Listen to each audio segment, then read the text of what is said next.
welcome or welcome back to my channel. This is your girl Sean. I'm back for another video and welcome to another review slash recap for Insecure Season 4 Episode 10. This is the season finale and there's lots to unpack in this episode. So I definitely would love to hear you guys weigh in on your thoughts and opinions about the season finale. Did you leave feeling hopeful for next season? Did you guess anything that was right? I know if you follow my videos, you know that some of the predictions that I made were actually spot on.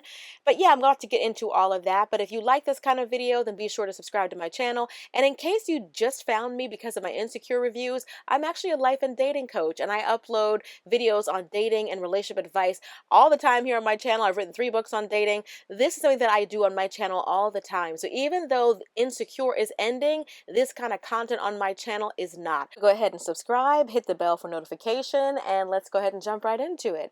So the show actually opens up in like a farmer's market, and Issa's there picking out flowers while Lawrence is kind of in the background taking a call. And I already knew what the call was about because we all kind of figured out that Lawrence would get offered that job. So he comes over to Issa and he lets Issa know that he did get the job, and some of the perks that comes with the job, they're going to be giving him a relocation fee. He's going to have a corner office. He's going to have his own assistant. Like, this is a huge opportunity for Lawrence, one that I knew that he would want to take. And so Issa is definitely happy for him, but he knows, he takes a little bit of a pause and he looks at Issa and he's like, basically like, what does this mean for us? And Issa's like, surprisingly, Issa is willing to abandon everything, willing to just go. She says, I really need a change. I need positive vibes. And he's like, but your family is here. Your friends is here. Like, your career opportunities are all here. And Issa's like, basically, I'm ready for a change. And I'm willing to do anything that I have to do to try to make this work. She tells him, if we want this to work, we'll figure it out. In last week's episode, when Issa and Lawrence were together and Issa was asking Lawrence, so basically, what is this? Trying to get him to sort of define the relationship. And he says it's whatever you want it to be. And to be honest, that's how situationships are born. When you're doing too much with an undefined person, when a relationship hasn't been defined and he's acting like your boyfriend, he's there all the time, he's doing boyfriend stuff, and you're just so comfortable with him, you feel like it's a boyfriend, but there hasn't been a conversation that was had. At this age and this stage in life, you need to have a mature and adult conversation about what exactly it is that we're doing and what exactly it is that we want. And Lawrence didn't answer that question last week, but in this week's episode, he says that he wants it to work too. And he didn't ask Issa to abandon everything and go follow him. And I understand that Issa wants to make this work and that Issa will do anything to be with Lawrence. But I also think that it's important to slow things down. Follow your heart, but take your brain with you. Issa has set up a life here. And before she leaves all that behind, she needs to make sure that it's going to be worth it. This is the reason why I was hesitant about Issa and Lawrence getting back together, because the whole relationship is going to be her trying to prove herself. You know what I'm saying? Like, you can take things slow. But you guys are barely started dating again and you're already ready to leave family, friends, business opportunities, like leave everything? Let's take things slow. I feel like everything is just being too rushed. Just because you got back together doesn't mean you pick up where things left off. You don't even know each other anymore. You already talked about how much you both have changed. Let's make sure that the new you and the new him are both on the same page. So Molly and Andrew are at a work function for Molly, and she's around all of her lawyer friends and co-workers, and they're having a good time. Andrew is trying to pinpoint Torian in the crowd because Molly has talked about him so much. He feels that, just based on Molly's description, he can pinpoint Torian. So he does accurately point him out, and they're laughing and having a good time. And one of Molly's co-workers, BJ, now I remember BJ from a few episodes ago, the one who they weren't sure actually dates black women. He came over and he invited Andrew and Molly to sort of like an after type party. And Molly, without even considering Andrew, didn't turn to Andrew, just immediately just says yes. So Andrew kind of looks at Molly, with this puzzled look on his face because he's like, how are you just trying to, you're making plans for us without even consulting me. So, BJ is like, okay, well, if you guys can make it, great. If not, that's fine. And he walks off. And then Molly and Andrew have a conversation. This is a lot to ask somebody to hang out around your lawyer friends at a work function, no less. But Molly is like, I have the DJ play one of your artists, it'll be fine. Molly is always expecting Andrew to be flexible when it's something that she wants to do. And Andrew does what he has been doing so much for so many episodes, and he gives in to Molly's demands. And he's just like, okay, fine. I think in the beginning we thought Andrew doing this was just him being nice, but he has kind of become a pushover.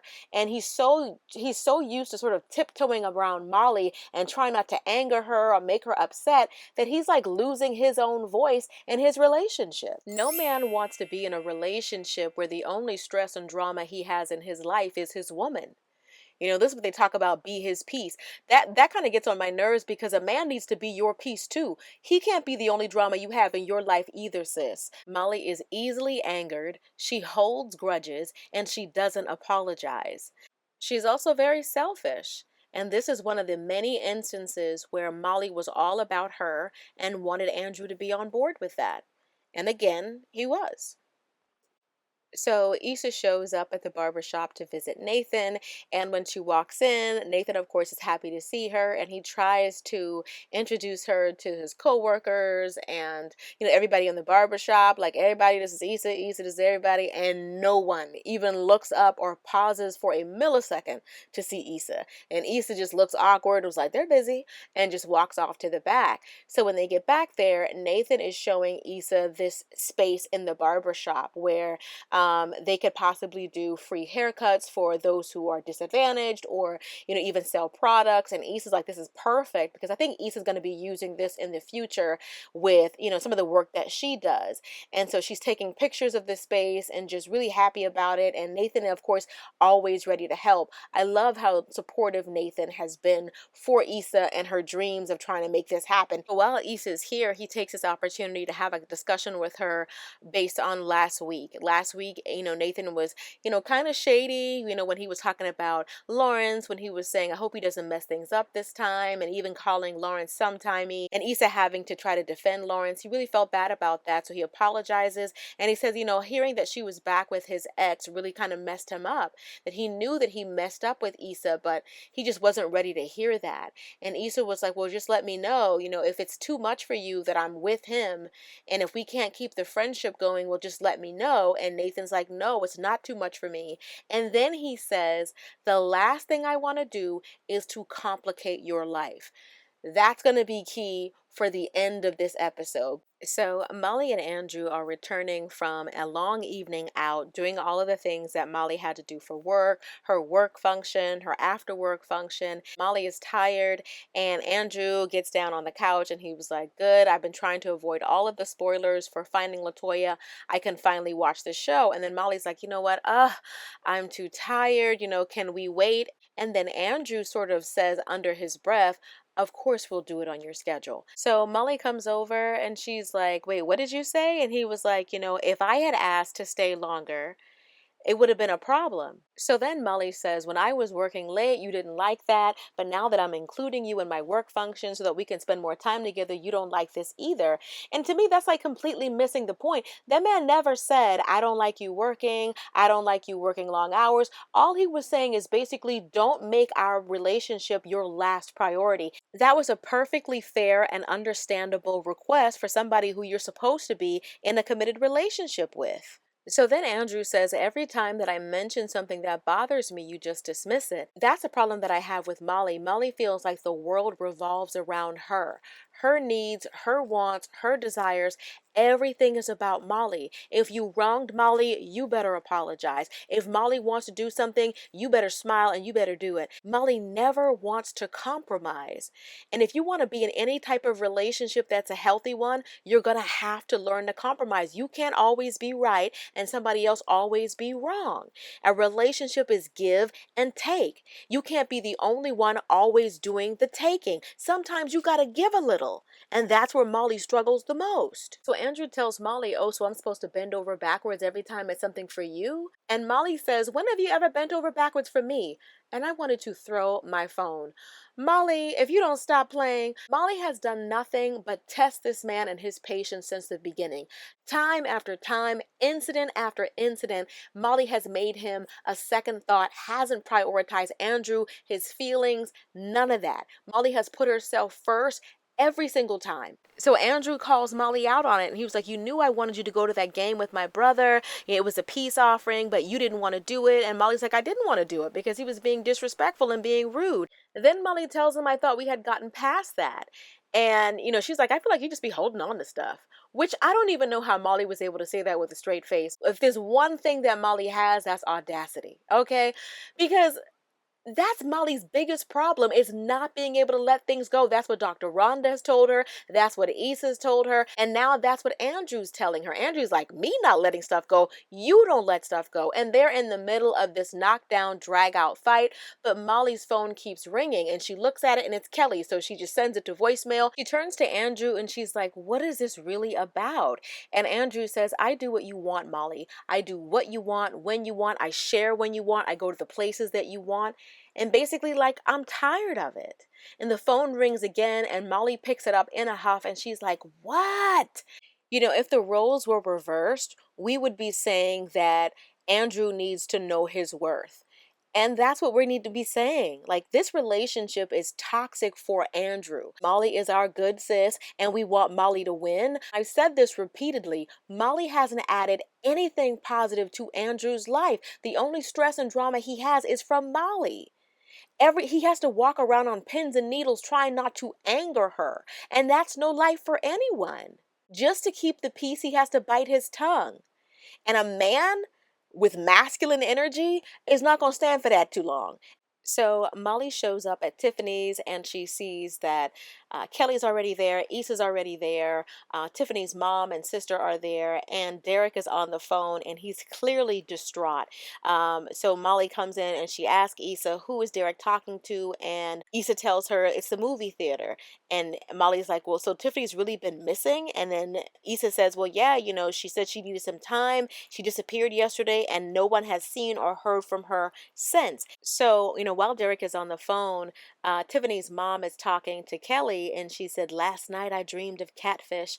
And that didn't seem significant in the moment. It just seemed really random, but it makes sense near the end. When an older person dreams of fish, that means somebody's pregnant. So since they keep putting Derek on hold and he's clearly frustrated, he decides that he's going to go and look for Tiffany himself. So he says, I'm going to show her a picture around the movie theater where she was last night and see if anybody has seen her or knows where she is. So he asks his sister-in-law to watch the baby. He grabs his keys and he's headed out the door. And then, of course, Kelly says, I'm going to go with you. Molly and Issa also say they're going to go with him as well.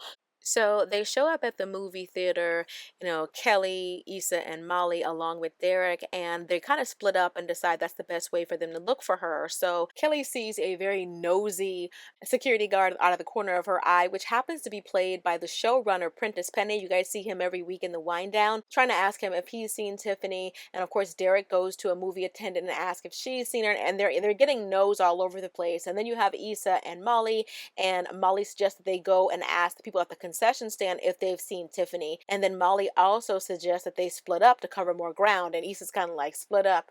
Sure. Because Issa's kind of like, you already want to split up. You want to split up now? You want to split up our friendship? Issa's clearly still hurt by what Molly said to her last week about them being on different pages and basically them kind of ending their friendship. The friends don't know about Issa and Molly making the decision to no longer be friends, but now is not the time to bring that up. So the girls tell Derek that they were unsuccessful, that they don't have a lead as far as where Tiffany is, but Kelly spots a 2-for-1 drink special out of the corner of her eye. So they head over to the bartender and they show him a picture of Tiffany, and he does recognize her from the night before, throwing the drinks back. And he also remembers her going into a lift. And that's when Derek says, yeah, there was a lift charge that showed up last night. And the girls are frustrated with him. They're like, this is the kind of information that we needed. Tell us more about this lift ride. And then he tells them that, he doesn't know exactly where she went. He just knows the dollar amount. And then Issa surmises that there's only one Mexican restaurant that Tiffany could have went to to. So they decide to head over there, and when they get over there, they're showing her picture around, and they're able to get the security person to allow them to see the security footage. And they see the footage, and they see Tiffany. Tiffany's eating some food, and then they also see her getting on a city bus. So one thing that I like that Insecure does is sometimes they have a dialogue for a certain set of characters, but it also applies to another set. Like last week when Issa and Lawrence were on the phone, and Issa was talking about her relationship with Molly, and Lawrence said sometimes you need some space just so that you can get back together again. Now, of course, that could have applied to Molly and Issa, but it also applies to Lawrence and Issa. The conversation that Derek, Issa, and Molly had applied to Derek and Tiffany, but it also applied to Issa and Molly. Derek says, I knew she wasn't happy, but I thought maybe time would help. Derek also said that he didn't know how to fix it.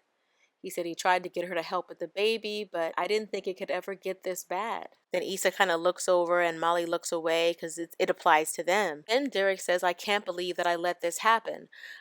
I could have done more. I think Molly being there in the moment, hearing him say those words did more for Molly than even Molly's time with Dr. Rhonda. Even the advice that Issa was giving Derek, Molly heard that as well. This is the first time that Molly's really heard Issa. When Issa was like, hey, don't beat yourself up about it. We're all trying to figure it out. Nobody's perfect. These were all the things that Issa has tried to tell Molly. People are imperfect, and that you cannot hold people to a standard that you can't uphold yourself. Now, Molly is a lawyer, and she's always sort of putting together her closing arguments. Molly doesn't really listen to people when they talk. She's kind of formulating how she's going to argue. That's why she argues so well, because she's always mentally preparing herself. But in this moment, Molly, her guard was down. And this is the first time she's really heard Issa. Molly was so stuck on wanting an apology from Issa that she never even heard a word that Issa really said until then. Because Molly didn't really want to talk. Molly wanted Issa to apologize. That's what she kept telling everybody. She told Andrew that. She told Dr. Rhonda that. She wanted an apology from Issa. She never wanted to talk. The difference between Molly and Issa is when they had that argument at the block party, and Molly called Issa selfish and said she was a liar and a user.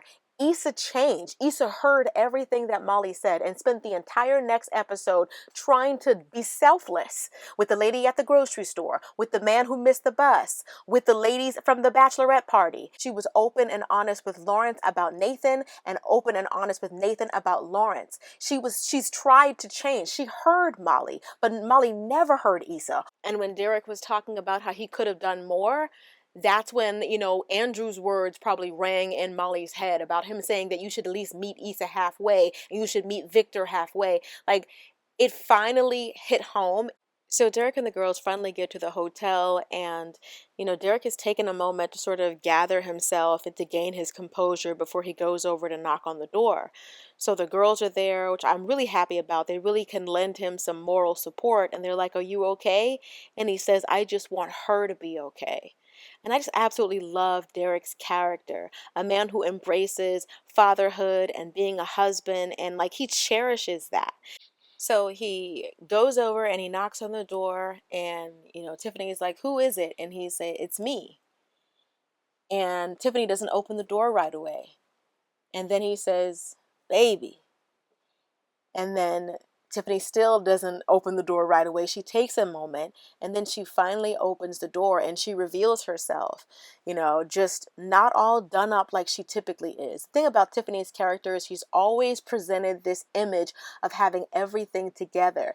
Nails done, hair done, perfect job, perfect husband, perfect everything. I think that's what made this whole situation take Tiffany for a loop, because she's like, why am I not perfect at this? Why am I not flawlessly handling motherhood? It's not all glamorous, but nobody wants to say that because nobody wants to sound like they're a bad mom. But every little thing about being a first-time mom and going through pregnancy is not beautiful.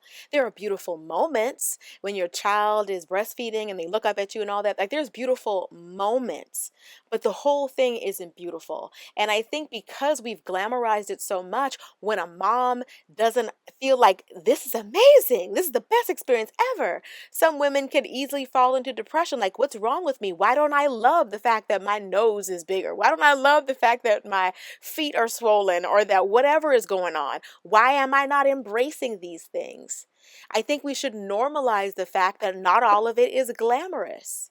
And I'm really happy that Insecure really highlighted that. Now, I do wish they had spoke about it more throughout the season, but I'm still glad that they touched on the topic. So Derek just holds Tiffany, and Tiffany just keeps saying, I'm sorry, I'm sorry, I'm sorry. And I think it's really important that Molly saw that as well, because Molly always has this idea that relationships are supposed to be perfect, whether it's her parents, whether it's Tiffany and Derek. She always is looking for perfection. But for her to be able to see, hey, it's not perfect, but they love each other and they're going to get through it. That's something that Molly needed to see and that she needed to learn for herself.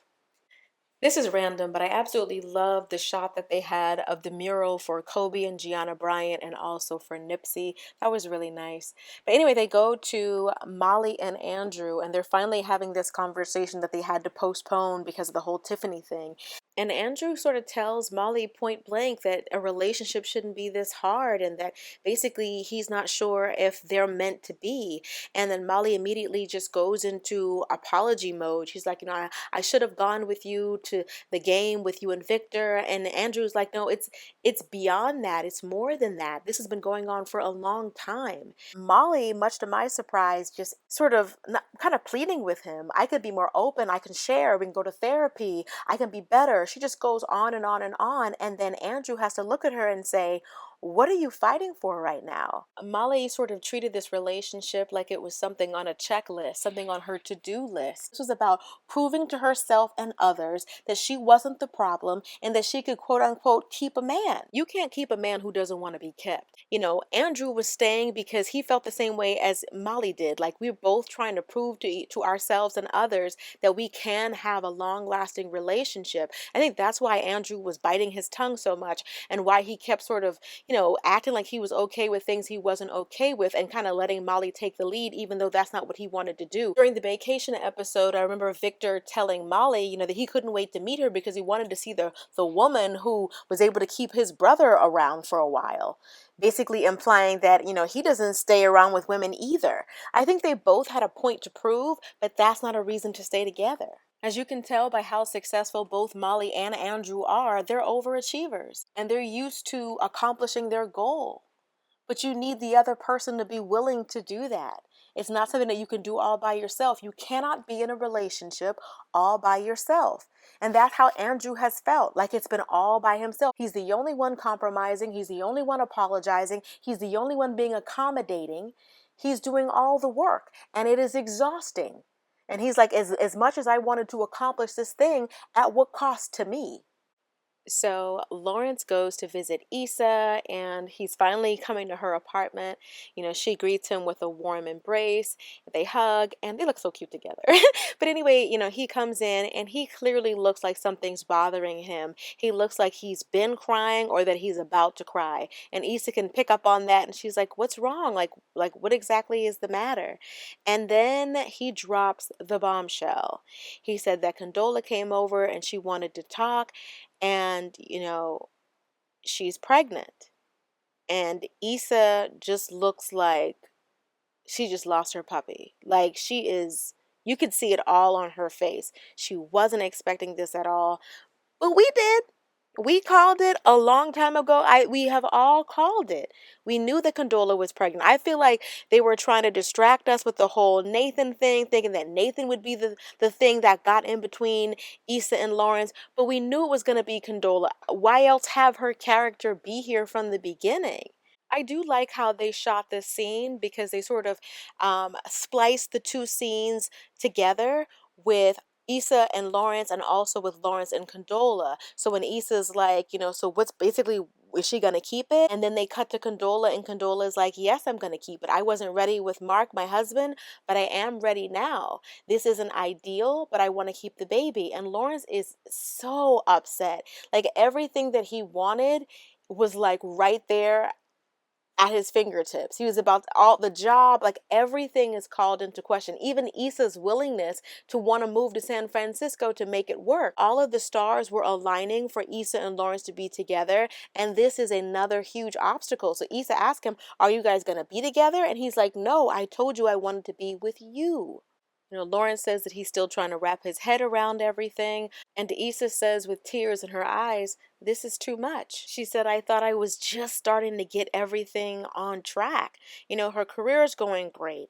And, the situation with Lawrence is going great. And like even her having a place for Nathan and being okay with the friendship and him being okay, like everything is working out. Her relationship with Amal is better. Her relationship with her mother is better. Like everything is working out, and this curveball gets thrown at her, and she's just not ready for it. Just as I said before, when I talked about the possibility that Condola be pregnant, I don't want them to have to overcome such an obstacle. When Lawrence left Issa in season 1, and Issa had that montage in her mind of, them taking the pregnancy test and them finding out they were pregnant and them getting married and them like being parents for the first time. The life that she had envisioned with Lawrence is so different from what this would look like.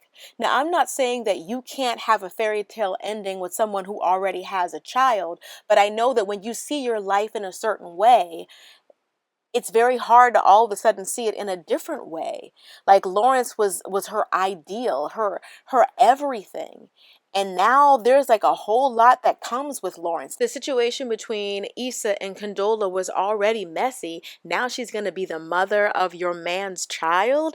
Like it's just going to complicate matters. And it reminds me of like in the beginning where Nathan said the last thing I want to do is complicate your life. And that's exactly what Lawrence is not. Lawrence is bringing all of his issues into Issa's life. And the thing about it is Lawrence wants a family. I talked about that in a previous recap slash review. He wants a family. Lawrence spends his holidays alone. He doesn't even spend Thanksgiving and Christmas with his own family. Lawrence wants a family. So here Condola is giving him something that he's always wanted. And it's not like Condola is just some rando. Lawrence and Condola already click. They've already had a relationship. If it weren't for Issa being in the picture, they would have been together. If Issa didn't say, "What if I want to stay?" Lawrence was going to go over to Condola's house and they could have been together.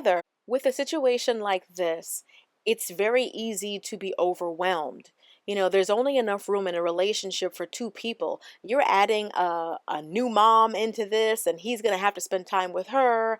And it changes everything about the way that Issa saw her life with Lawrence. And she's going to have to determine, is he worth her changing everything that she wanted? And then he's going to have to determine if he wants to be that kind of father. Even though Condola said you can kind of be whatever kind of father that you want to be, Lawrence is a good guy who comes from a good home and a good family structure. I'm not sure he's going to want to do that. And if that means settling for his number 2 choice, he may do that. I think that we are as tired as Issa is. We just wanted to see our good sis win. Ever since Issa was at We Got Y'all, and the whole breakup with Lawrence and trying to get her life together, and everything that happened with Daniel, and then getting ghosted by Nathan, and then finally getting a little glimmer of hope with her career and everything working out with Lawrence. We just wanted to see her win. I would hate for them to make us wait until the very last episode of Insecure for Issa to win. I would hope that we would see a whole season of her, walking in her purpose, doing her thing, being a boss, living her best life. And I don't know, I guess that's what frustrates me about how this particular episode ended. It's like, man, can she just win? So the last scene is Issa showing up to a restaurant, and we're not exactly sure who she's there to see. Could it be Nathan? Could it be Lawrence? Who could it be? And it ends up being Molly. She's not giving Issa that stank vibe that she was giving her when she walked into the diner in last week's episode. She's giving her a very concerned looking, we need to talk type vibe. So Issa sits down and, she's like, "I'm really glad that you came." And Issa says, "Well, I'm really glad that you called." And I was like, what? Molly out here calling people? She finally realized the phone works both ways. But I think that's the beginning of Molly sort of realizing everything. Like I said, that situation with Derek really sort of, underlined everything that Dr. Rhonda had already been working with Molly about and everything that Andrew has taught Molly. I think she finally gets it. It's a shame that it took an entire season for Molly to get here, but she is here and growth is growth. So I want to give my thoughts and opinions on this episode. Let's start with the cons.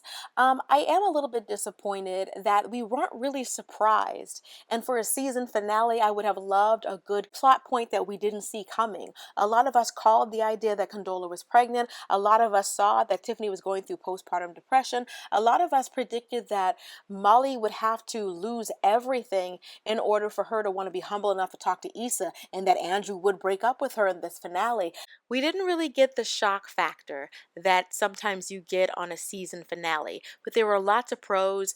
I definitely think that it was beautifully written, beautifully acted. I feel like we were in every scene, even though we don't see a whole lot of Derek's character. He's a really good actor because I really felt his emotion when he was looking for his wife and feeling like he wasn't being supportive enough. And like we felt all of that.